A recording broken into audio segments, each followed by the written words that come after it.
আসসালামু আলাইকুম। অবিরাম বাংলার সংবাদে সবাইকে স্বাগত জানাচ্ছি। আমি নাইম ফাথম মুবিন। শুরুতে বিআরবি কেবলস সংবাদ শিরোনাম। জানিয়ে দেব সর্বশেষ আপডেট বাংলা সংবাদ। শুরুতেই শিরোনাম। শুরুতেই জানাবো শেখ হাসিনা প্রধানমন্ত্রী হিসেবেই বাংলাদেশে ফিরবেন, দাবি ভারতের বিজেপি নেতা শুভেন্দ্র অধিকারীর। এদিকে সংখ্যালঘুদের উপর সহিংসতার ঘটনায় গ্রেপ্তার ৭০, বললেন প্রেস সচিব। জানাবো শেখ মুজিব বাংলাদেশের স্বাধীনতা চাননি, হতে চেয়েছিলেন পাকিস্তানের প্রধানমন্ত্রী, বললেন কর্নেল অলি আহমদ বীর বিক্রম। থাকছে আপনারা চট্টগ্রামের দিকে তাকালে আমরা কি আমলকি চুষব বলে মন্তব্য করলেন রিজভী। এবং সর্বশেষ জানাবো র‍্যাব বিলুপ্ত করার সুপারিশ করেছে বিএনপি। প্রিয় দর্শক, পুরো রিপোর্টটি উপস্থাপন করছি, ভিডিওটি না টেনে দেখতে থাকুন। এতক্ষণ শুনছিলেন সংবাদ শিরোনাম, এখন থাকছে বিস্তারিত। শেখ হাসিনা প্রধানমন্ত্রী হিসেবেই বাংলাদেশে ফিরবেন, দাবি করলেন ভারতের বিজেপি নেতা শুভেন্দু অধিকারী। শেখ হাসিনাই বাংলাদেশের বৈধ প্রধানমন্ত্রী বলে দাবি করেছেন পশ্চিমবঙ্গের বিজেপি নেতা শুভেন্দু অধিকারী।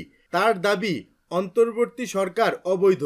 শেখ হাসিনা প্রধানমন্ত্রী হিসেবে শাহজালাল আন্তর্জাতিক বিমানবন্দরে নামবে এবং তাকে স্যালুট দিয়ে নিয়ে যেতে হবে।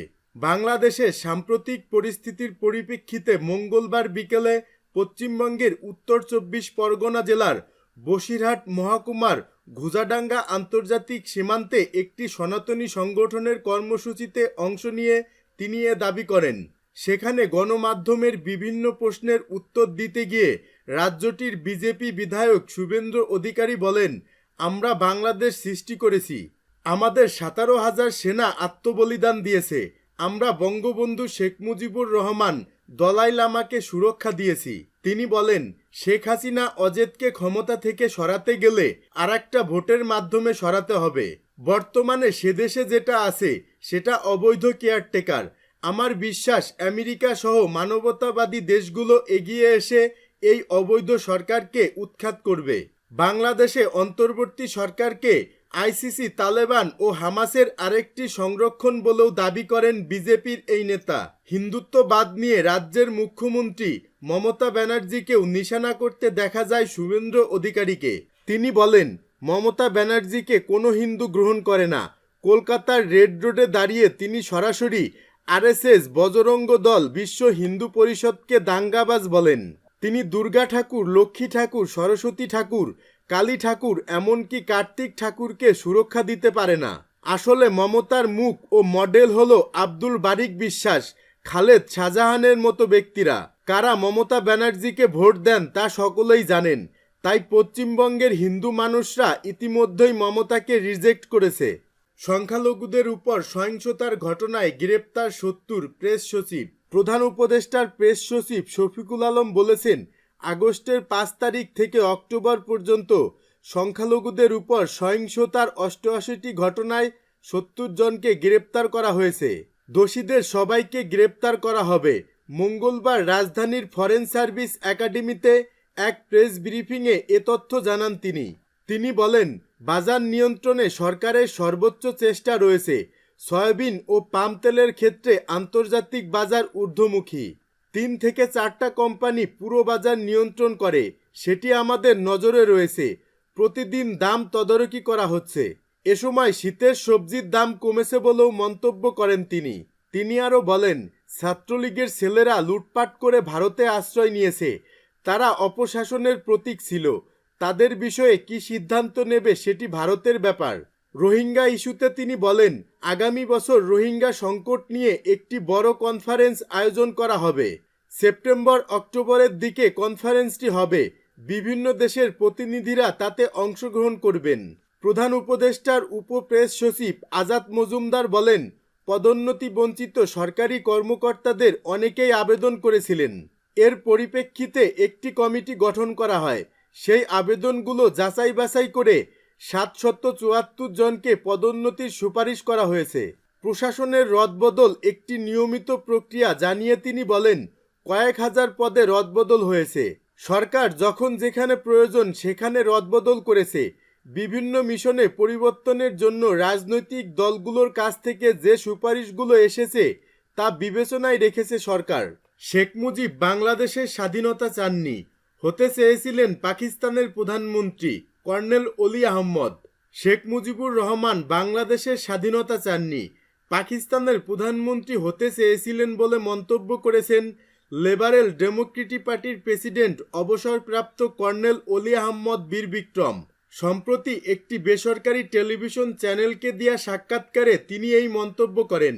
অলি আহমদ বলেন, 1970 সালে যখন নির্বাচন হয় তখন সেটা ছিল বাঙালি ও অবাঙালিদের মধ্যে, এটা কোনো রাজনৈতিক দলের মধ্যে ছিল না। যেহেতু সেই সময়ে বাংলাদেশের একমাত্র প্রতিনিধিত্বকারী দল ছিল আওয়ামী লীগ, তাই সে সময়ে মানুষ আওয়ামী লীগকে জয়ী করেছে।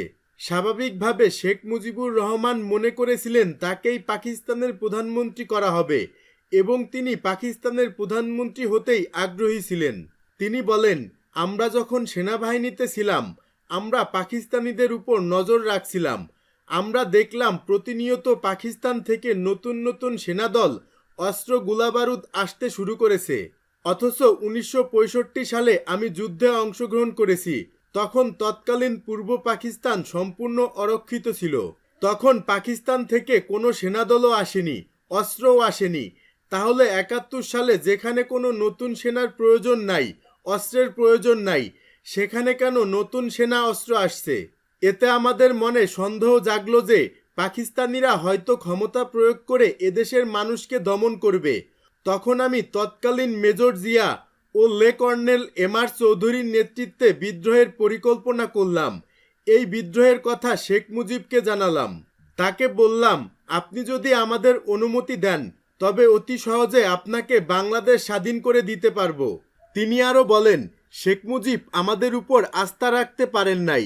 তিনি পরিষ্কারভাবে বলেছিলেন, আমি এক ইয়াহিয়া খানের পরিবর্তে আরেক ইয়াহিয়া খানের উপর দায়িত্ব দিতে পারি না। 3 বার তার সঙ্গে আমরা যোগাযোগ করি, 3 বারই তিনি আমাদের একই জবাব দেন। পরবর্তী সময়ে আমরা দেখলাম তিনি পাকিস্তানিদের সঙ্গে বৈঠক ঠিক করলেন হোটেল ইন্টারকন্টিনেন্টালে। 3 দিন তিনি বৈঠক করলেন এবং বৈঠক ফলপ্রসূ হলো না। এরপর তিনি বললেন, আগামীকাল থেকে হরতাল। এর আগে 7 মার্চ ঐতিহাসিক ভাষণ ছিল। তখন আমরা মনে করেছিলাম তিনি স্বাধীনতার ঘোষণা দেবেন, তবে তিনি স্বাধীনতার আশেপাশেও ছিলেন না। পরবর্তী পর্যায়ে তিনি সদিচ্ছায় পাকিস্তানের কাছে আত্মসমর্পণ করে কামাল হোসেনকে সঙ্গে নিয়ে পাকিস্তানে চলে যান। অর্থাৎ তিনি বাংলাদেশের স্বাধীনতা চান নাই এবং তিনি পাকিস্তানের প্রধানমন্ত্রী হিসেবে প্রতিষ্ঠিত হতে চেয়েছিলেন। তিনি কখনোই বাংলাদেশের স্বাধীনতা চান নাই। আপনারা চট্টগ্রামের দিকে তাকালে আমরা কি আমলকি চুষব? রিজভী। বিএনপির জ্যেষ্ঠ যুগ্ম মহাসচিব রুহুল কবির রিজভী বলেছেন, বাংলাদেশের মানুষের সঙ্গে ভারতের সম্পর্ক কেমন তা এদেশের মানুষ জানে। ভারতের সম্পর্ক শুধু হাসিনার সঙ্গে। তিনি বলেন, ভারত আমাদের চট্টগ্রাম নিয়ে ষড়যন্ত্র করছে। চট্টগ্রাম নিয়ে কোনো ষড়যন্ত্র হলে আমরা কি আমলকি চুষব? আমরাও বলবো, বাংলা, বিহার, উড়িষ্যা আমাদের। রাজশাহী নগরীর ভুবনমোহন পার্কে ভারতীয় পণ্য বর্জন করে দেশীয় পণ্য ক্রয়ে সচেতনমূলক প্রচারণা অনুষ্ঠানে প্রধান অতিথির বক্তব্যে তিনি এসব কথা বলেন। রিজভী বলেন, আমরা নিজের পায়ের উপর দাঁড়াবো, ভারতীয় কাপড় নেব না। আমাদের বিখ্যাত রাজশাহী সিল্ক, টাঙ্গাইলের শাড়ি, কুমারখালীর লুঙ্গি গামছা, পাবনা সিরাজগঞ্জের তাঁতের শাড়ি সব আছে। ভারতীয় পণ্য এই জন্যই বর্জন করছি যে তারা এই দেশের মানুষের সঙ্গে বন্ধুত্ব করেনি, তাদের বন্ধুত্ব শুধু শেখ হাসিনার সঙ্গে। তিনি বলেন, ভারত সবসময় মনে করে বাংলাদেশ তাদের তাবেদার হয়ে থাকবে। এ কারণেই তারা শেখ হাসিনাকে অত্যন্ত প্রিয়পাত্র মনে করে। শেখ হাসিনা এখন যেহেতু পালিয়ে গেছে, এই মনোকষ্টে ভারতের শাসক গোষ্ঠী মন খারাপ করে বসে আছে। এজন্য অপতথ্য, অপপ্রচার তারা চালাচ্ছেন। এটি করে কোনো লাভ হবে না। তিনি আরও বলেন, পালিয়ে যাওয়া শেখ হাসিনাকে ভারত আশ্রয় দিয়েছে। তারা তার কথায় বিদ্যুৎ দেবে না বলে হুমকি দিচ্ছে, আলু পেঁয়াজ দেবে না বলছে। আপনারা মাগনা দিচ্ছেন নাকি? আমরা পয়সা দিয়েই নিচ্ছি। রুহুল কবির রিজভী বলেন, ভারত ভিসা বন্ধ করে রেখেছে, আমাদের চিকিৎসা বন্ধ নেই। আমাদের ডাক্তাররা চিকিৎসা দিচ্ছেন। জাতীয়তার প্রশ্নে আমরা এক ও অভিন্ন। আমাদের দাবিয়ে রাখা যাবে না।